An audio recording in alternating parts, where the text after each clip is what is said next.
안녕하세요. 네, 오늘은 수익이 안 남는 구조 4가지에 대해서 말씀을 드리려고 합니다. 현장을 잘하는데도 수익이 안 남는 분들은 거의 같은 구조를 쓰고 계십니다. 기술이 부족해서도 노력이 모자라서도 아닙니다. 오늘은 이 수익이 안 남는 4가지를 정확하게 정리를 해보도록 하겠습니다. 문제는 기술이 아니라 설계다. 현장을 보면 실력은 충분합니다. 고객 만족도도 나쁘지 않습니다. 일도 꾸준히 들어옵니다. 그런데 통장에는 남는 돈은 적습니다. 이건 현장 문제가 아니라 운영 설계 문제의 경우가 많습니다. 수익은 기술에서 결정되지 않습니다. 구조에서 결정되는 경우가 대부분입니다. 첫 번째 구조, 단가 기준 부재. 첫 번째는 최소 단가 기준이 없는 구조입니다. 이번만 싸게 해드릴게요. 일단 잡고 보자. 이 선택이 반복되면 평균 단가가 내려가게 됩니다. 단가가 내려가게 되면 조금만 변수가 생겨도 이익 자체가 바로 사라집니다. 최소 수익 기준선이 없으면 매출은 쌓여도 이익은 쌓이지 않습니다. 두 번째 구조, 시간 계산 부재. 두 번째는 작업 시간 계산이 없는 구조입니다.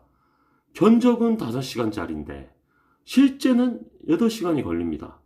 이 차이를 기록하지 않으면 다음 견적도 똑같이 잘못됩니다. 시간은 비용입니다. 시간을 계산하지 않으면 이미 손해를 보고 있는 거라 진비 없습니다.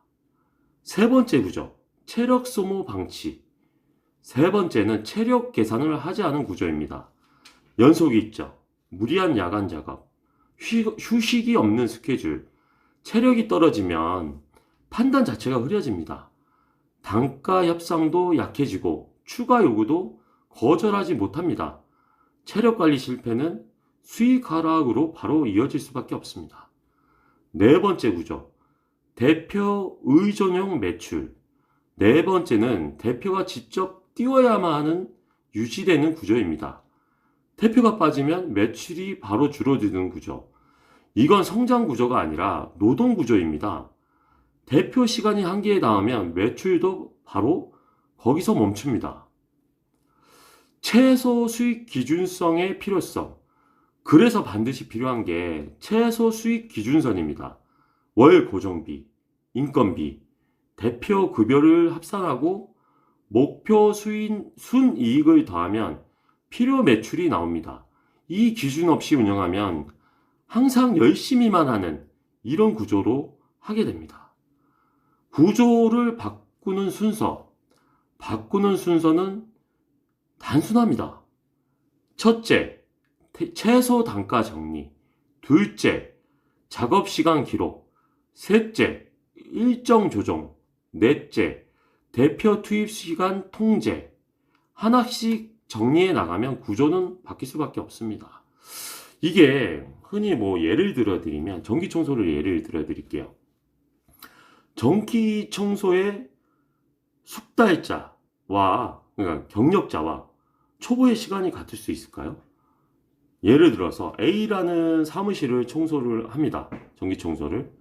근데 경력자 기준에는 1시간이면 끝나요. 근데 초보자가 들어가게 되면 적어도 2~3시간이 걸려버립니다. 근데 이제 여기서 이제 초보자의 입장을 대변을 하면 나는 2~3시간을 일하는데 왜 이 도급비가 이 정도밖에 안 되냐라고 할 수 있어요. 이럴 때 해결책이 있습니다. 내가 직접 보여주면 됩니다. 똑같은 현장을 보십시오. 저는 1시간에 끝나지 않습니까? 이걸로 그냥 해결이 되는 거예요. 왜? 팀장님이나 도급 대표님은 아직 숙달되지 않아서 시간이 걸릴 뿐이다. 이거를 탤런트 문제지 이걸 가지고 시시비비를 가릴 필요가 없다라는 문제야. 예. 여기서 제가 이제 아까 말씀드린 이제 작업 시간 기록이 중요한 거예요. 예. 이게 납득이 되는 분이랑 협업 관계를 가셔야지. 그러면 만약에 예를 들어서 A라는 사무실이 도급비가 100만 원이에요. 근데 평균 시간이 1시간짜리인데 이분이 만약에 3시간이 걸리면 그럼 도급비를 300만 원을 드려야 되나요? 열토당토한 얘기죠. 근데 이런 생각을 가지신 도급 대표님들이 생각보다 많다는 거. 예. 그래서 이해소통이 안 되시는 분이랑 절대 협업을 하시면 안 돼요. 예. 그리고 여기서 이제 도급을 주시는 대표님도 한 가지 간과하면 안 되는 게 있죠. 최소 단가 정리라는 거예요. 아까 말씀드렸던. 예를 들어서 평균가라는 게 있어요. 이게 뭐 서울, 수도권, 경기도권, 그리고 지방이 다릅니다. 왜냐하면 인건비 자체가 다르기 때문이에요. 그리고 견적을 볼 때도 수도권은 좀 사실 편한 편이에요. 근데 지방으로 갈수록 이거는 무슨 머슴을 부리는 건지 뭐 이런 경우가 많습니다. 그래서 그 지역에 맞는 최소 단가, 뭐 5만 원이면 5만 원, 뭐 3만 원이면 3만 원, 뭐 10만 원이면 10만 원. 또 이거는 또 이제 또 업종별로도 좀 상이하겠죠. 저 같은 경우는 공장 같은 경우가 좀 단가가 세요. 그래서 공장 같은 경우는 제가 진짜 원청으로 받는 돈도 세기 때문에 또 이제 도급 드리는 것도 세게 들어갈 수밖에 없죠. 단가 높죠. 근데 이게 사실은 뭐 정형화에 기준이 없잖아요. 그렇기 때문에 이게 참 힘들어요. 그래서 사업으로 생각을 하게 되면 이런 기준선이 반드시 필요합니다. 아니면은 이제 일을 주고도 욕을 먹고, 예, 이런 경우가 발생하고 또 서로 간에 이제 불신이 생겨버립니다. 이 얘기는 뭐 영상에서 많이 말씀을 드렸는데 기준가에 대한 걸 잠시 또 설명을 드리자면 아까 말씀드렸던 A라는 만약에 사무실이 있어요.